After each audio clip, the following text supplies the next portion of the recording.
कुरुंदवाड येथे झालेल्या संतोष कदम खुनाच्या गुन्ह्यातील 5G आरोपी अटक। दिनांक 7/2/2024 रोजी गुन्हा दाखल झाल्यापासून आजपर्यंत नमूद आरोपी पोलिसांना गुंगारा देऊन आजपर्यंत फरार होता। माननीय विशेष पोलीस महानिरीक्षक कोल्हापूर परिक्षेत्र कोल्हापूर यांचे सांगली जिल्हा भेटीदरम्यान नमूद गुन्ह्याचे फिर्यादी मयताचे नातेवाईक यांनी त्यांची भेट घेऊन आरोपींना लवकरात लवकर अटक करण्याबाबत विनंती केली होती।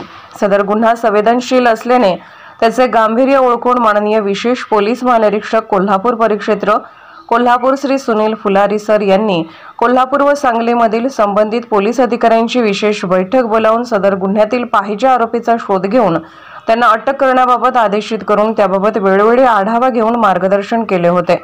माननीय पोलीस अधीक्षक संदीप घुगे व माननीय पोलीस अधीक्षक रितू खोकर यांनी स्थानिक गुन्हे अन्वेषण शाखेत सदर गुन्ह्यातील 5G आरोपीचा शोध घेऊन त्यांना अटक करण्याबाबत आदेशित केले होते। सदर सूचनेप्रमाणे पोलीस निरीक्षक सतीश शिंदे स्थानिक गुन्हे अन्वेषण शाखा यांनी स्थानिक गुन्हे अन्वेषण शाखेकडील सहाय्यक पोलीस निरीक्षक पंकज पवार व स्टाफ यांचे एक पथक तयार करून सदर 5G आरोपीचा शोध घेण्याचे काम चालू असताना police head constable Deepak Gaikwad यांना त्यांच्या गोपनीय बातमीदारामार्फत कुरुंदवाड येथील वरील दाखल गुन्ह्यातील 5G आरोपी नामे सिद्धार्थ उर्फ बाबा सुखदेव चिपरीकर राहणार सांगलीवाडी हा कागल येथे असल्याची खात्रीशीर बातमी मिळाली।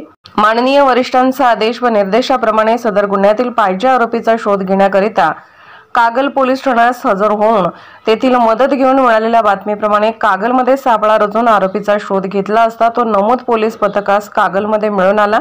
लागलीच सदर आरोपीस ताब्यात घेऊन कागल पोलीस ठाण्यास माहिती देऊन सदर आरोपीस पुढील तपासकामी गुन्ह्याचे तपास अधिकारी तथा उपविभागीय पोलीस अधिकारी समीर साळवे इचलकरंजी जिल्हा कोल्हापूर यांच्या ताब्यात दिला आहे। पुढील तपास उपविभागीय पोलीस अधिकारी इचलकरंजी हे करीत आहेत।